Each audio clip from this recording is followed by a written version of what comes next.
तमेव माता च पिता तमेव। क्या वही माता और वही पिता हो सकते हैं? क्या एक व्यक्ति द्वैलैंगिक हो सकता है? क्या एक ही व्यक्ति स्त्री और पुरुष दोनों एक ही व्यक्ति हो सकता है? तो आज का प्रश्न जो है, आज की जो हमारी चर्चा है, वार्तालाप है, वो इसी के ऊपर है। क्या एक व्यक्ति जो है वो द्वैलैंगिक हो सकता है? तो आज हम इसी के ऊपर चर्चा करेंगे, इसी के ऊपर थोड़े बातें करेंगे। तो अगर किसी से पूछा जाए कि एक व्यक्ति द्वैलैंगिक हो सकता है, तो व्यक्ति तो उत्तर यही देगा कि द्वैलैंगिक नहीं हो सकता, एक व्यक्ति द्वैलैंगिक हो ही नहीं सकता। तो देखा जाए तो जब एक व्यक्ति द्वैलैंगिक हो ही नहीं सकता, तो यह नित्य पढ़े जाने वाला जो ये छंद है ये बिल्कुल गलत है, जो कि है त्वमेव माता च पिता त्वमेव। वही माता और वही पिता कैसे हो सकता है? लेकिन गहराई से अगर चर्चा की जाए और गहराई से अगर देखा जाए तो हाँ, हमारा उत्तर है कि वह हो सकता है। वेद मंत्र भी यही कहते हैं कि हो सकता है। त्वं ही नः पिता वसो त्वं माता सत्क्रतो भूविथ अघाते सुमन मिमेहे।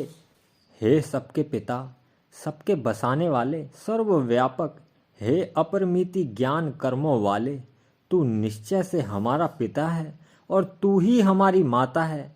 इसी कारण हम तेरे से सुख की याचना करते हैं। तो देखा जाए तो ये जो लिंग भेद है, ये लिंग भेद शरीर के अंदर होता है। ये जो शरीर है, यही शरीर स्त्री का होता है और यही शरीर पुरुष का होता है। तो लिंग भेद ये शरीर के साथ में जुड़ा हुआ है, और ये लिंग भेद जो है वो परमात्मा और आत्मा के साथ में नहीं जुड़ा हुआ। आत्मा का कोई शरीर नहीं होता, परमात्मा का कोई शरीर नहीं होता। वो तो सर्वव्यापक है, वो तो हर जगह मौजूद है। शरीर ही उसी से है, वो खुद शरीर नहीं है बल्कि शरीर उससे है। तो उनका कोई शरीर नहीं होता। तो शरीर ही नहीं होगा तो फिर लिंग भी नहीं होगा, क्योंकि लिंग जो है वो शरीर के साथ में जुड़ा हुआ है।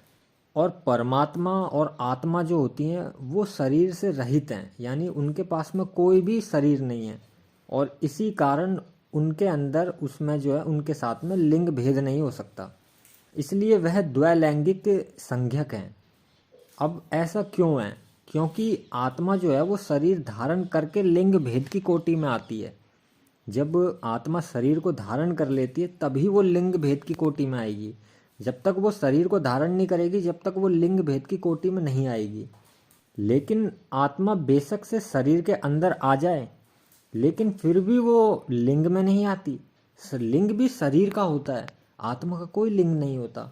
परमात्मा जो है वो शरीर धारण नहीं करता, और ना ही अवतार लेता है, और ना ही जन्म मरण के चक्कर में फंसता है। वो तो अजन्मा है, उनका कभी जन्म ही नहीं हुआ, वो निराकार हैं। इसी कारण वह द्वैलैंगिक हैं, क्योंकि उन्होंने ही हमको जन्म दिया है, और जन्म देने के कारण वह हमारे जन्मदाता हैं, यानी कि वह हमारी माता हैं, और उन्होंने ही हमारा पालन पोषण किया, तो वही हमारे पिता हैं, यानी पालन करता हैं। तो इसी कारण परमात्मा को कहा जाता है कि त्वमेव माता च पिता त्वमेव, तुम ही हमारी माता हो और तुम ही हमारे पिता हो।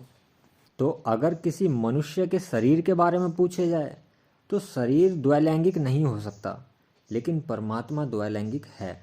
वही माता है, वही पिता है, वही बंधु चिच सखा वही है, सब कुछ वही है। जो भी कुछ दिखाई देता है वह सब कुछ है और सब में व्याप्त है। ओम नमः शिवाय।